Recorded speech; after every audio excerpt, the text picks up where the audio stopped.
Welcome in, everyone, to the Week 6 Fantasy Football Start Sit Show. I'm your host, as always, Josh Larky. This is the Dominator coming to you live on this Thursday morning. We've got a good game tonight. Got a little Seahawks-Niners action. And also to note, everybody, we have 4 teams on bye. We are losing 4 quality offenses in terms of potential fantasy assets. We do not have the Chiefs, the Rams, the Dolphins, or the Vikings this week. It's time to dig in. Let's try to find some fantasy football starts and sits at the quarterback position. We got him right last week. We're going right back to the well. We're going to start Caleb Williams, Fantasy Pros consensus quarterback 12 against the Jaguars. Now, the Bears have the 9th highest team total for week 6 in the betting markets. Points are going to happen. Touchdowns are going to be scored. The Jaguars themselves, Caleb Williams' opponent, have been the best matchup for opposing quarterbacks this year in fantasy football. Caleb has now thrown for at least 300 yards in 2 of his past 3 games. He has rushed 5 times in all but 1 game. He's got sneaky mobility. There really couldn't be a better time to start Caleb Williams if you haven't been starting him in the last couple weeks already. He is a top 8 option at the position this week. Moving down, we are going to be streaming, oh boy, Danny Dimes. That's right, Daniel Jones, the consensus quarterback 17 this week against the Bengals. He's had at least 18 fantasy points in 3 of his 5 games this year. He should get Malik Neighbors back this week from the concussion protocol. And the Bengals are a bottom 3 defense overall. So I think Daniel Jones makes it 4 of 6 games with at least 18 fantasy points.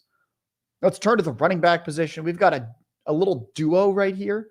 It's the Jaguars duo.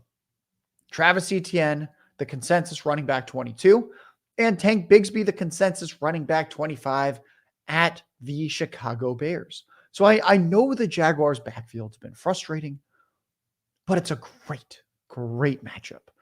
The Bears have shut down opposing passing games. We know that. I've talked before about how the Bears are a good defense, if not one of the NFL's best defenses. So they've really shut down opposing passing games, but they've actually been quite vulnerable against the run. You could say they're a run funnel defense. Running backs have averaged 5 yards per carry against them this year. 4 out of 5 games, running backs topped 100 rushing yards against the Bears.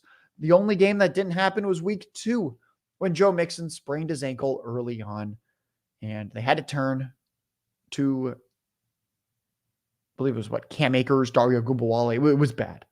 Anyway, 3 out of 5 games, running backs reached 6 receptions against the Bears too. It's the right matchup. There's a lot of good options, as I mentioned, good offenses that are on bye this week. If Bigsby's getting more of the carries, if Etienne's getting almost all the passing work, there's room for both of them to hit in fantasy football this week. And then we're going to scrape even deeper, much deeper. I'm going to go with the consensus running back 39 this week. Again, there's 4 teams on bye. 39, we're digging so deep. It's Zach Moss at the New York Giants. The Bengals have 26 points implied team total, 6th highest this week in the betting markets. Now, Chase Brown is not the RB 39. He's the RB 16 this week. What? So, okay. Chase Brown's had 2 good usage games the last 2 weeks. But what? Are we just fantasy point box score scouts now? Well, what are the rankers doing? Because last week, there were goal-to-go situations, and there were 2 carries up for grabs. You might be like, okay, so they split them. No. Zach Moss had both the goal-to-go carries last week. Literally last week, Zach Moss is the one who got those carries. The past 2 weeks, Zach Moss ran more routes in both those games as well. I don't understand why they're ranked so far apart. Everyone's starting Chase Brown with confidence and sitting Zach Moss. I think we can just start Zach Moss. They're very, very similar options. It makes no sense to me. Before we hit wide receiver 2 rapid fire takes, if Devin Singletary is out again, you start Tyrone Tracy as a high-end fantasy RB2 against the Bengals. And if Jonathan Taylor is out again this week, you start Trey Sermon as a low-end fantasy RB2 against the Titans. Receiver. I got 5 for you. Let's go rapid fire. Number 1, Terry McLaurin. Start him. He is the consensus wide receiver 17 at the Ravens. You can't run versus Baltimore, but you can throw against them. They're allowing the 4th most fantasy points per game to opposing receivers this year. They're actually a top 5 matchup for both the slot and for receivers lining up on the outside. It doesn't matter where McLaurin lines up. All I know is however he's deployed, he should have a very solid game. We're going to start Detroit's Jameson Williams, the consensus wide receiver 23 at Dallas. Dallas has generally shut down the slot this year. I'm not saying to sit Amon-Ra St. Brown. He's very, very good. But I was surprised how low the consensus had Jameson Williams ranked this week when he's got a great matchup because he's on the outside against Dallas. And the Lions have the 2nd highest implied team total for week 6 in the betting markets, 28 points. I think JMO gets in the box. We'll actually talk about him more later on as well when we discuss some underdog picks. Amari Cooper, start him. Wide receiver 24 by consensus at the Eagles. He's been wide receiver 11 in my expected fantasy points model this year. It just looks at usage, and if he was getting average quarterback play, he would be basically the wide receiver 11 in fantasy football. I know he's working with Deshaun Watson. It's rough, but still, he's averaging 9.5 targets, 123 air yards per game. The Eagles give up the 5th most fantasy points per game overall to wide receivers. He's on the trade block. The Browns started 1-4 this year, and they're going to want the veteran receiver to have a big game. We liked him last week. He helped us with our picks in fantasy last week as well. We're going right back to the well with Cooper as a start. We're also going to start Calvin Ridley. We're digging a lot deeper here. He's the wide receiver 34 by consensus. He faces the Colts. So the Titans quietly have the 9th highest team total for week 6. Yeah, seriously. And the Colts are getting crushed on the outside by receivers. I mentioned that last week, and I said Brian Thomas he couldn't be in a better matchup. It couldn't be a better start. Brian Thomas has 5 catches, 122 yards, and a touchdown last week. I'm not saying Calvin Ridley does that. But I am saying it's the right matchup, and all indications are that the team has Jameis Winston light version lining up. That's right. Will Levis is expected to be back for this week 6 action. We get the second coming of Jameis Winston with Calvin Ridley. We're also going to start. You want me to, we'll dig, drop the shovel in, dig a little deeper. Got one more for you. Jalen Tolbert's the consensus wide receiver 40 this week versus Detroit. It's a great matchup for the Lions. Last week, he caught 7 of 10 targets for 87 yards and a touchdown because Brandon Cooks went on injured reserve with a knee injury. Tolbert just looks like the de facto wide receiver 2 in this offense. Detroit, yeah, they're tough to run on, but you can air it out against them. And the Cowboys have averaged 40 pass attempts per game, 2nd highest in the NFL. Got one more start for you. Tyler Conklin at tight end. He's the tight end 11 by consensus. He faces Buffalo. So to this point, Buffalo's been a roughly league average matchup against tight ends. I'm not going to sugarcoat it and be like, oh, dream matchup. No, it's fine. Perfectly fine matchup. But fortunately for Conklin, his recent usage has been anything but fine, anything but average. He had a slow first 2 games, but then week 3, 6 targets, caught 5 for 93 yards. Week 4, 8 targets. Unfortunately, he only brought in 4 for 17 yards. But then week 5, 9 targets, caught 6 for 55 yards. 4th most targets at the position the past 3 weeks, just 1 below Travis Kelce, 4 more than Brock Bowers. The biggest thing missing for Conklin, he has yet to score a touchdown. That could happen this week. We often see a bump for the offense right after a team fires their head coach when you look historically. And I could see that this upcoming Monday night against the Bills. We got a few questions in the chat. Someone said Anthony Richardson or Geno. If Richardson plays, we go Richardson. Again, he was on pace. He was having a great game when he got injured that last game. So people will see 2 bad fantasy games for his last 2 performances. But the last one was purely injury related. Someone said, would you drop Jordan Whittington for Juju Smith-Schuster? Yes, Juju looked like Rashee Rice in 2022 with his role. Then Rashee Rice looks like Rashee Rice last year. Then this year, Rashee Rice looks like Rashee Rice until he gets hurt, and then Juju gets the Rashee Rice role. Sorry, folks. I'm contractually obligated to promote Rashee Rice and his new protein powder. We had to sneak that name in a few times. Taylor Swift. There we go. Chiefs obligations fulfilled. Interesting. Would you start either Saints receiver with Carr out, Sugar Dunkerton? Hold on, buddy. The show's not over yet. Just you wait. And then Bradley Clark says, Calvin Ridley over Jaden Reed, Chris Godwin, and Chuba Hubbard in the flex? Question mark? No. I said he's a sneaky start. He's not a strong start.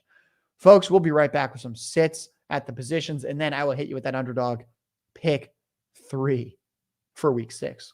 Say what you want about fantasy football. You can't say it's not a game of skill. My favorite game of skill during the NFL season, these underdog pick'em contests. You pick 6, you can 100x your payout. Just pick a game, just one game. Stack that game. Think week 1, Vikings-Giants. Joe Schoen, he doesn't know what he's doing. I watched Hard Knocks. Daniel Jones is what we thought he was. Less than on Daniel Jones. Less than on Malik Neighbors. Less than on Devin Singletary. And Sam Darnold, better than advertised. Sam Darnold, more than. Justin Jefferson, more than. Aaron Jones, more than. Boom, boom, boom, boom, boom. 100 extra payout on Underdog right now. Use promo code Underworld. You get a 50% deposit bonus up to $250. So they've raised the maximum bonus from $100 to $125. You put in $250, you get $125 in bonus cash. Who doesn't love that with promo code Underworld? Now go start picking. Welcome back, folks. Josh Larky. This is the Dominator with the Week 6 Fantasy Start Set Show. I am blown away right now. I'm looking across all platforms. We are nearing 1,000 people in this stream. It's a Thursday early morning. What the hell are you sick maniacs doing listening to me? Quarterback. All right, hey, this is when everyone's going to tune out. They're going to hear this. They're not going to like it. I think CJ Stroud, the Fantasy Pros consensus quarterback 11 this week at the Patriots, is trending towards a sit. Few reasons before everyone turns off the channel. So the game total of Patriots-Texans is at 38 points. Terrifyingly low. The team total of the Texans is the same in the betting markets for implied how many points the Texans offense will score. Same number as the New York Giants this week. The loss of Nico Collins, he's on an injured reserve now that hurts for fantasy. Hamstring injury. But he's also an elite real-life wide receiver too. He's been playing like an elite receiver in the NFL. He was leading the NFL in receiving yards. CJ Stroud did almost nothing against Buffalo once Nico Collins went down last week. This pass attack, the best part of it is the Stroud-Collins connection. Stroud himself, even playing with Nico Collins this whole year, has been just the quarterback 14 in fantasy points per game. Again, he just lost his best receiver. It's a matchup that could be a snooze fest. I think there's better options. We'll see if Old Takes exposes this one, but I would legitimately consider starting Daniel Jones over CJ Stroud this week. Running back, I've got one sit for you. It's Brian Robinson. He's the consensus running back 17 this week. So he's a high-end RB2 in fantasy. He's at the Ravens. We might want to sit him. So you drafted him late in fantasy, and that's why folks, I just want you to know, I try to make this show legitimately actionable and helpful. I'm not going to tell you to do things that you can't actually do. If you have Brian Robinson on your team, you probably took him as your RB3, your RB4. So you actually are probably maybe able to sit him this week. So Brian Robinson came into last week injured, and then he had just 7 carries for 18 rushing yards. He scored twice, so people love him, but he had no targets. Ultimately, 7 carries. Now he faces the Ravens. Maybe the NFL's best run defense. Running backs have averaged 2.9 yards per carry and 48 total rushing yards per game against the Ravens. That's not 48 yards per running back. That is running back rooms have averaged 48 total rushing yards, 2.9 yards per carry against the Ravens. The Ravens have allowed only 3 rushing touchdowns through 5 games, and the Commanders are 7-point underdogs. So on paper, it's probably more of an Austin Eckler game where they're throwing more to play catch up. If you can sit him, this is the week to do it with Brian Robinson. And folks, remember, after I get through these sits, I will hit you with a quick Underdog Fantasy Pick 3 entry. At the receiver position, I'm leaning towards Chris Olave, the consensus wide receiver 22, as a sit versus Tampa Bay. It's a great matchup. The Buccaneers have been a great matchup for receivers this year, but Spencer Rattler will make his first NFL start ever. He was their 5th round selection in the NFL draft this year. That doesn't give me a ton of confidence. Olave's already struggled this year. The Saints have the 5th lowest implied team total of week 6 as a result of Spencer Rattler. It could be bad. There's been offensive line injuries. I'm honestly terrified of rookie quarterback constantly under duress in this matchup. I think that if you're like, Josh, is it game over for everyone? I think the Saints player I'd be the least worried about in this matchup would probably just be Alvin Kamara. I think he could get a lot of check down opportunities with a rookie quarterback under pressure. One more sit for you guys at receiver is George Pickens, the consensus wide receiver 27 at the Las Vegas Raiders. The Raiders have quietly been solid against outside receivers. Pickens, here we go. It's time to get canceled. I'm going to say the word. YouTube's going to shut me down. Pickens had eye black last week that read always fucking open. The Steelers are one of the organizations, we know it. You can't really do that. I don't think any organization's pounding the table like, please, receivers, act like fucking divas. But the Steelers, definitely not that organization. And George Pickens has been inconsistent this year already. And his one big game this year was against the Colts. As I mentioned, like multiple times, over and over this week, we're going to pound the table. The Colts are a great matchup for outside receivers like Pickens. Las Vegas is the opposite of that. Pickens has his one boom game. I do not think he has his second boom game this week at the Raiders. Shouldn't have worn the eye black, buddy. You shouldn't have done that. Not going to score well with Mike Tomlin. Tight end, we got one potential sit for you. It's Dallas Goedert. So he's the tight end 9 by consensus. He's facing the Browns. He's currently the tight end 2 in fantasy points per game. Josh, slow down.